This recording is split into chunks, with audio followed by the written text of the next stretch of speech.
ఈరోజు ఎండు చేపలు అలాగే కోడిగుడ్లు ఎగిరి పెట్టుకుందామండి. అయితే ఫస్ట్ బాయిల్ చేసుకున్న ఎగ్ని చిన్నగా ఇలా నాట్లు పెట్టుకోవాలండి. నాట్లు పెట్టకుండా వేపకూడదన్నమాట, వేలుతాయని. గుడ్లు అలాగే ఎండు చేపలు ఆయిల్లో వేపుకుందామండి. ప్యానెల్లో ఇలా ఆయిల్ పోసుకుని ఆయిల్ వేడయ్యాక గుడ్లు ఎండు చేపలు వేపుకుందామండి. ఆయిల్ వేడయ్యాక కొంచెం పసుపు వేసుకుందామండి.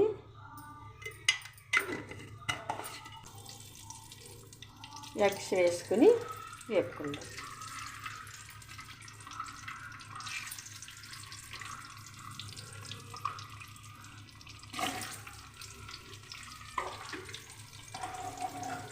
ఇవి చక్కగా వేగి చూసారా, చక్కని కలర్లో చక్కగా వేగిపోయినాయండి గుడ్లు. ఇలా వేగాలి. ఇవి తీసేసుకుని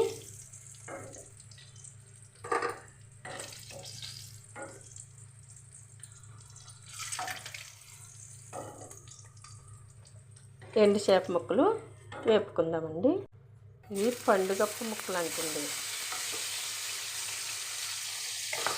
చేపల్లో రకాలు వస్తాయి కదా, ఇది పండుగప్ప ముక్కలంట.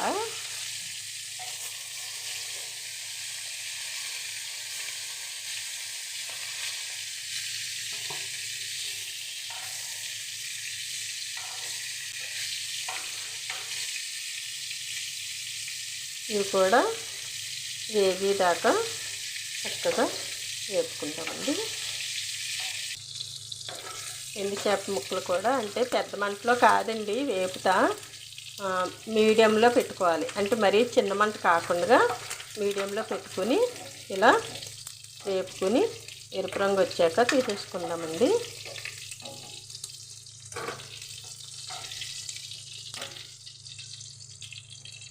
ఉల్లిపాయలు పచ్చిమిరపకాయలు వేసేసుకుందామండి.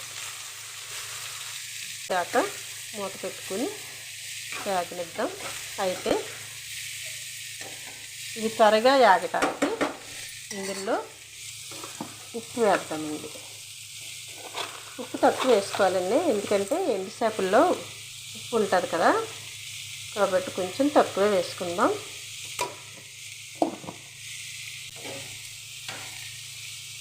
ఇది చక్కగా దగ్గరికి మగ్గనిద్దామండి మూత పెట్టుకుని.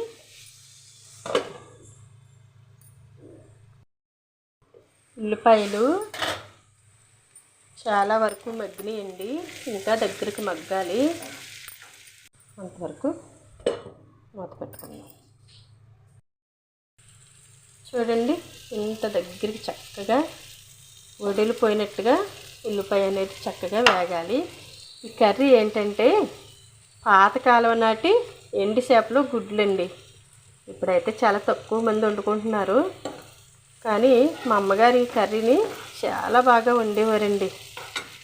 ఇప్పుడు ఇందులో అల్లం వెల్లుల్లి పేస్ట్ కొంచెం వేసుకుందామండి.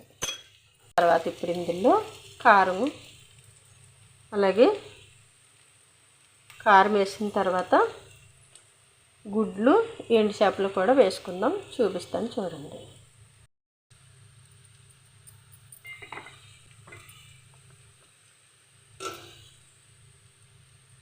కారం మీరు తినేదాన్ని బట్టి వేసుకోండి. వాటర్ పోసుకుందామండి. ఇందులో ఫస్ట్ వేసేసుకుని ఇప్పుడు వాటర్ పోసుకుందాం.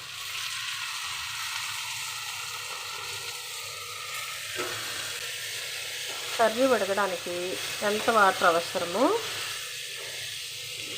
అంటే ఉల్లిపాయ ముక్క అనేది నీళ్ళల్లో ఇలా ఉలగాలన్నమాట.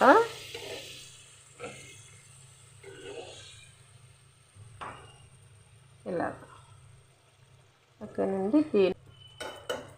ఎక్కువగా ఉల్లిపాయ బాగా మగ్గింది కదండి, కాబట్టి ఎక్కువ వాటర్ అయితే పట్టదన్నమాట.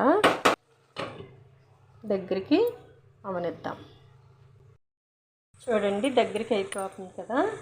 ఇప్పుడు దించే ముందు కొంచెం మసాలా వేసుకుందామండి. చూడండి కొంచెం మసాలా,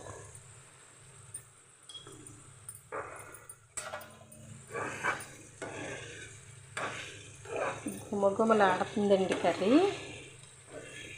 చూడండి, ఒకవేళ ఎవరి దగ్గరైనా ఇందులో మామిడికాయ వేసుకోవచ్చు, అలాగే టమాటా ఉంటే టమాటా కూడా వేసుకోవచ్చు. నేనైతే ఏమీ వేయలేదండి, ఇలా చాలా బాగుంటుంది. అయిపోయింది, చూసారా ఎంత బాగుందో. అలా దగ్గరికి అవ్వాలండి, నీళ్ళు ఉండకూడదు. దగ్గరికి అయిన తర్వాత మసాలా వేసాక 5 నిమిషాల్లో దించేసుకోవచ్చు. ఎండు చేప ఎగ్ కర్రీ రెడీ.